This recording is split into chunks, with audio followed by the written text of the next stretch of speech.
Hoy les voy a hablar del tratamiento o el manejo de la sarcopenia con el ejercicio físico. Entonces, recordemos que la fuerza muscular va a empezar a disminuir en un 1%, un 1.5% anual aproximadamente, después de que alcanzamos nuestro pico de fuerza muscular a los 25 años. Y esto va a ser así más o menos desde los 30 hasta los 70 años. En las mujeres se ha informado una disminución entre el 21% de esa fuerza, más o menos entre los 25 y los 55 años. Y en general, en toda la población, vemos una disminución en la fuerza de más del 50% entre los 20 a los 90 años. La masa muscular va a tener una disminución por década del 8% aproximadamente, entre los 40 y los 70 años. Después de los 70 años, esta disminución va a incrementarse más o menos en un 15% por década. Va a existir entonces esa importancia en la relación entre la inactividad física y las pérdidas de fuerza primero y luego de masa muscular. Por eso es que la actividad física no solamente va a ser un protector, sino que también va a ser ese factor primario, preventivo y de protección y de interventivo en el tratamiento de la sarcopenia. Ups, me volví. Bien, en esta revisión narrativa del Reino Unido vemos muy interesante cómo a lo largo del ciclo de la vida es importante tener presentes ciertos momentos donde deberíamos tener más prioridad en la actividad física para prevenir este imbalance que puede ocurrir entre la inactividad y la actividad física.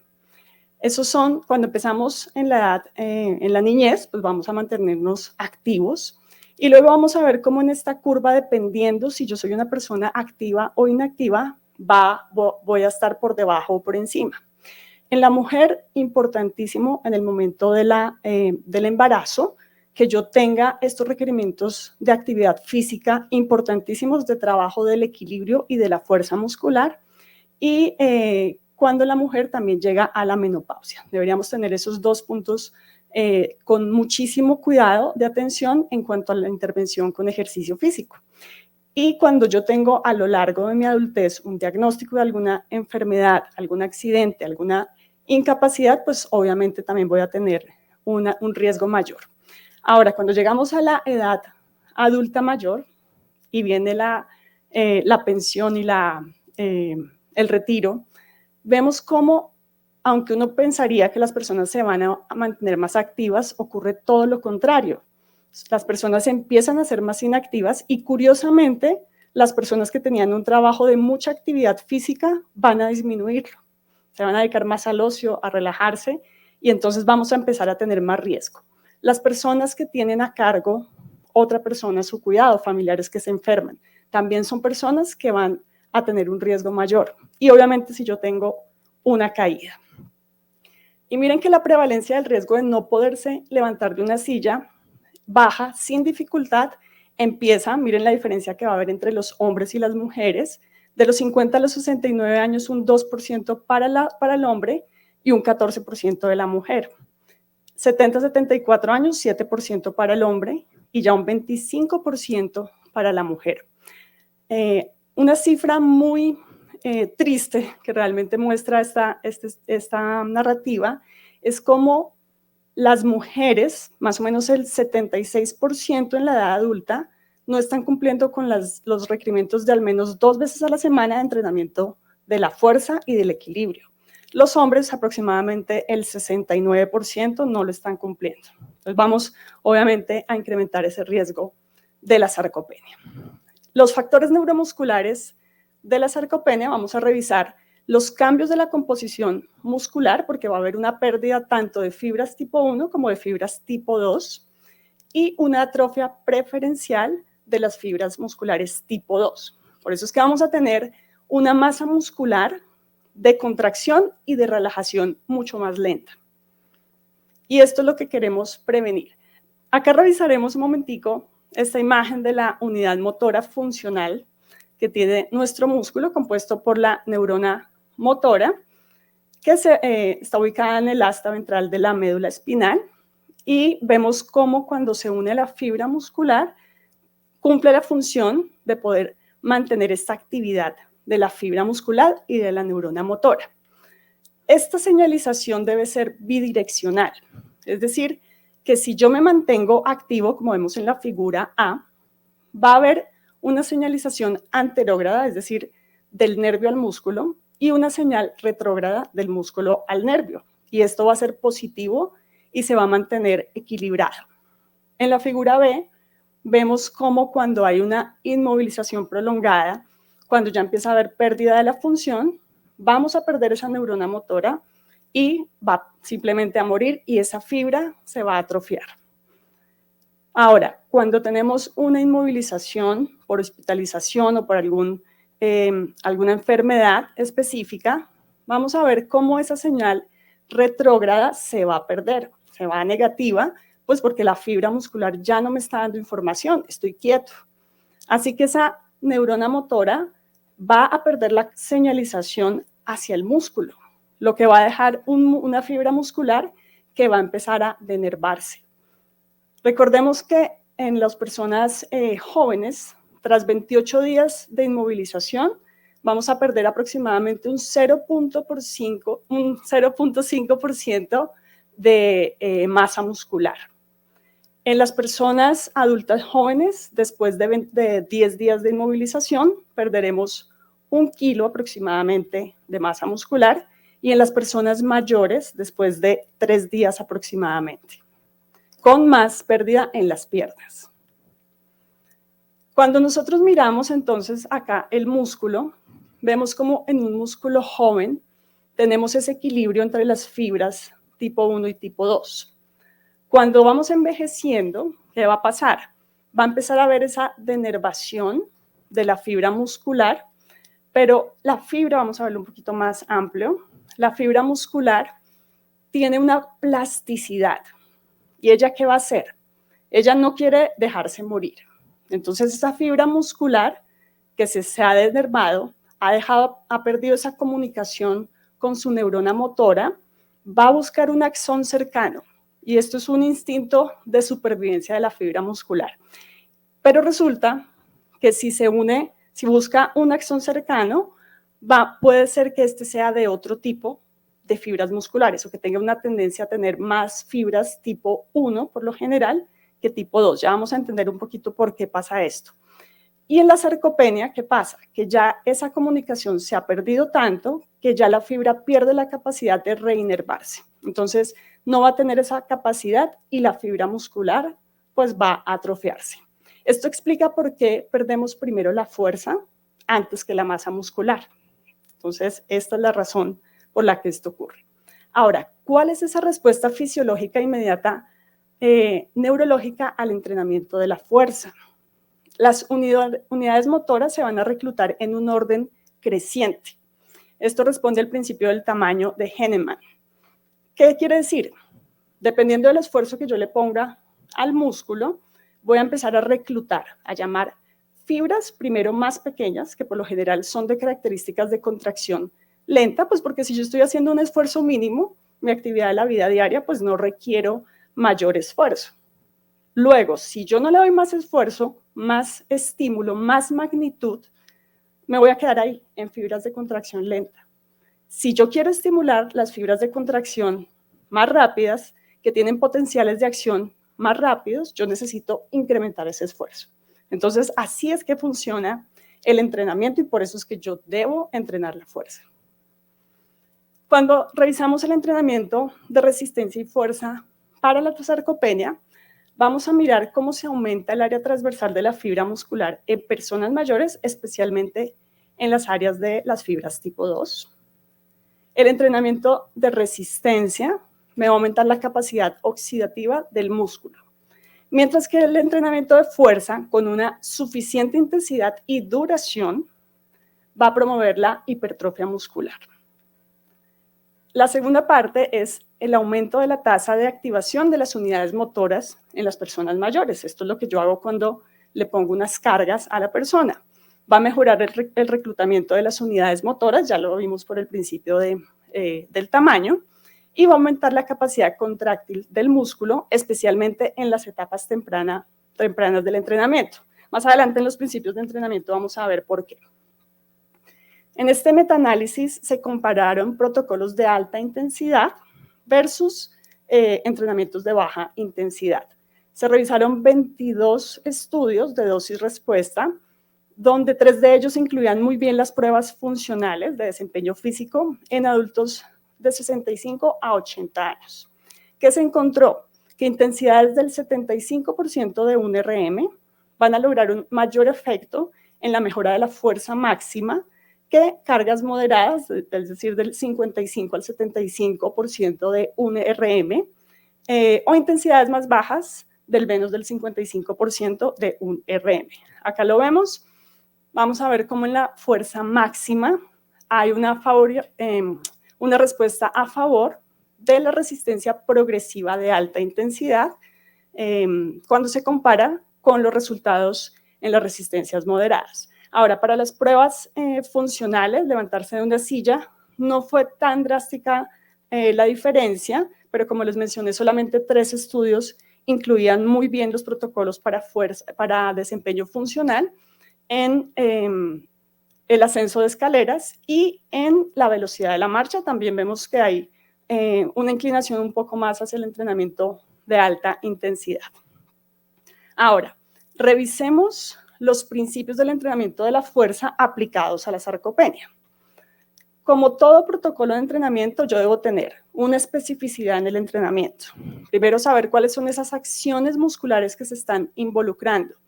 ¿Cuál es la velocidad de contracción? Esta es importantísima.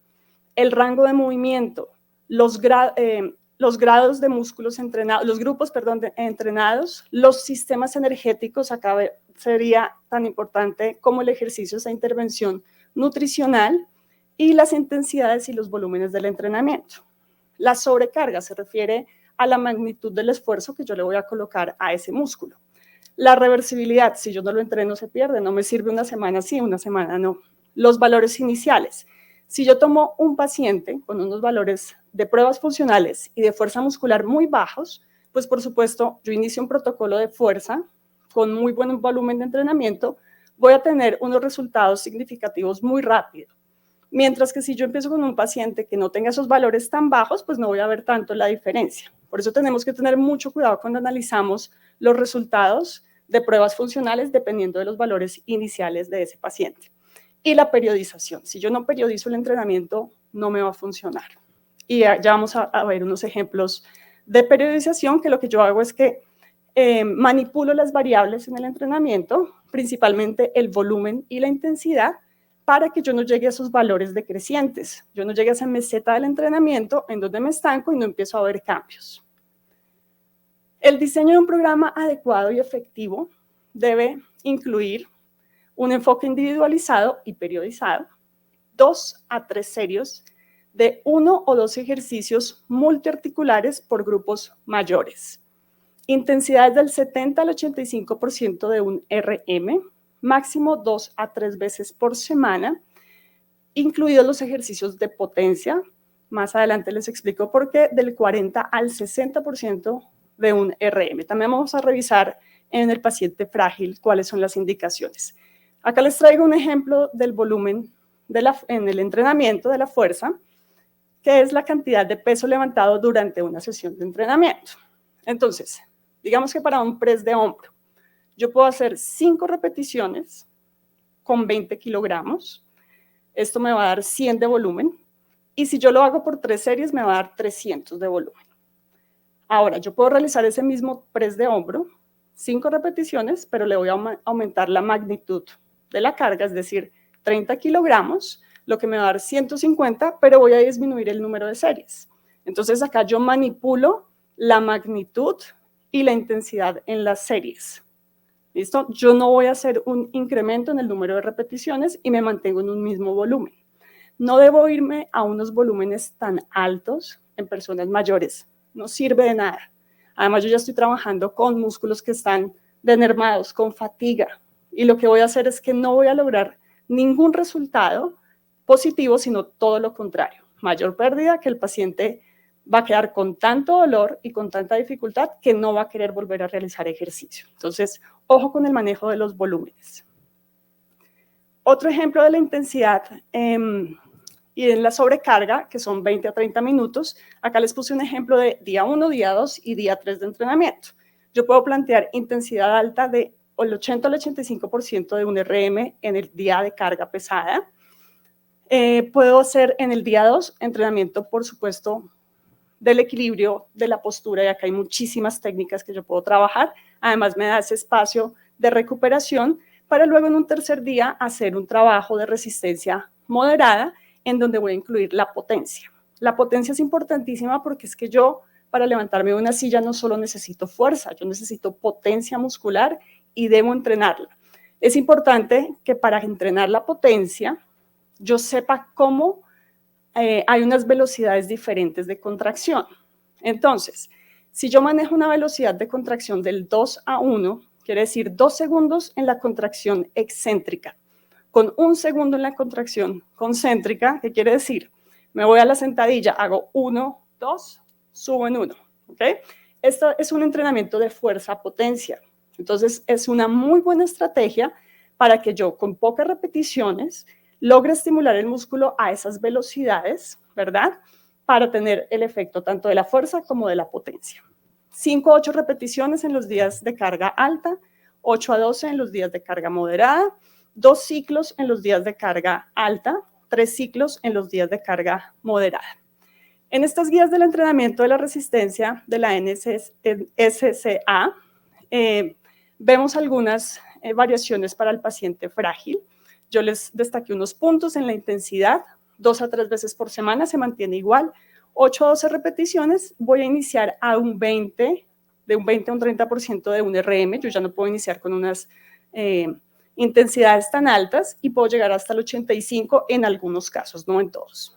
Para la resistencia cardiovascular, voy a primero una puntuación de 10 a 14 en la escala de esfuerzo de Borg y inicio de 5 a 10 minutos para progresar de 15 a 30. En el equilibrio voy a progresar de un tándem, de un semitándem a un tándem, el equilibrio en una sola pierna y finalmente las transferencias de peso. Cuando vemos variaciones de los ejercicios, pues porque es que la persona llega a la edad mayor no solamente con sarcopenia, con osteoporosis, sino con problemas articulares, con problemas de columna, ¿verdad? Entonces, variaciones de los ejercicios. Si tengo una discapacidad, es una persona que no se puede levantar, puedo hacer ejercicios de miembros superiores y algunas activaciones de las piernas y disminuciones de rango de movimiento en artrosis y en artritis. Y además hay muchísimas ayudas y técnicas que yo puedo trabajar. Cuando tengo algún impedimento cognitivo, acá clave el aprendizaje motor. Utilizar todas las estrategias en esa etapa cognitiva, asociativa y autónoma para que la persona aprenda a desarrollar esa tarea que seguramente ya olvidó, como levantarse de una silla. Y en la fragilidad ósea, en la osteoporosis, obviamente yo debo tener una preparación física previa antes de la fuerza, porque yo necesito una muy buena estabilización lumbopélvica antes de llegar a la fuerza. Y además tengo que tener precaución con las velocidades, porque es que si yo acelero un músculo y ese hueso no tiene la resistencia ósea, yo lo fracturo. Entonces tenemos que tener mucha precaución allí. Adaptaciones a los ejercicios de resistencia, acá les muestro algunas variaciones que existen, ojalá en los parques también tuviéramos de estos para las personas discapacitadas. Y acá les voy a presentar algún entrenamiento de un paciente frágil, en donde iniciamos un protocolo de fuerza, primero con la ayuda, esto es en una misma sesión, y trabajamos primero pues la acción de levantarse y sentarse de una silla, estimulando los extensores, por eso él va hacia la extensión. Luego de eso vamos a progresar ya a no utilizar el bastón, sino levantarse por sus propios medios. Hacemos un superset, en este caso esto fue un superset para él, y luego le pido que se sostenga y empezamos a caminar. Entonces, esa es la primera parte de mi entrenamiento en una persona frágil. Ahí chequeamos postura y vamos haciendo nuestra caminata. Luego entramos a 3 ejercicios de fuerza. Entonces, ¿qué vamos a hacer? El primero, que además voy a trabajar la potencia y traslados de peso para el equilibrio. Entonces, acelero una aceleración, la que esté en su capacidad. para poder ir trabajando esa potencia. Luego los extensores de la rodilla, utilizamos estímulos y motivaciones. A ese paciente le encantaba el fútbol, así que hablamos de fútbol y entonces vamos a patear el balón y trabajamos todos esos mecanismos para hacer que el paciente quiera moverse. Y terminamos con unos ciclos de sentadillas. Entonces, estrategias para trabajar la fuerza las tenemos, podemos hacerlas, motivemos a los pacientes para que se muevan. Miremos contraindicaciones absolutas, una cardiopatía del entrenamiento de la fuerza, una cardiopatía coronaria inestable, insuficiencia cardíaca descompensada, arritmias no controladas, hipertensión pulmonar grave, estenosis aórtica grave y sintomática miocarditis aguda, endocarditis o pericarditis, hipertensión no controlada, disección aórtica y síndrome de Marfan. Conclusiones. Nos va a ayudar el ejercicio para la preservación de la máxima función neuromuscular en la vejez. Promueve la supervivencia de la neurona motora y el mantenimiento de la unidad motora. Logra plasticidad de la fibra muscular. Así como la fibra muscular se muere si yo no la activo, tiene esa plasticidad y esa necesidad de vivir. Es que el músculo es tan agradecido, pero abusamos tanto de él, que de verdad, con esos manejos de la plasticidad y utilizando el entrenamiento, vamos a lograr resultados incluso en el paciente frágil. La programación de los volúmenes de entrenamiento, la prescripción del ejercicio debe ser individualizada y periodizada. Se puede adaptar los ejercicios según las necesidades de cada paciente y definitivamente necesitamos más profesionales de la salud y del ejercicio capacitados en la correcta prescripción del ejercicio físico en poblaciones de riesgo y en el adulto mayor. Muchísimas gracias.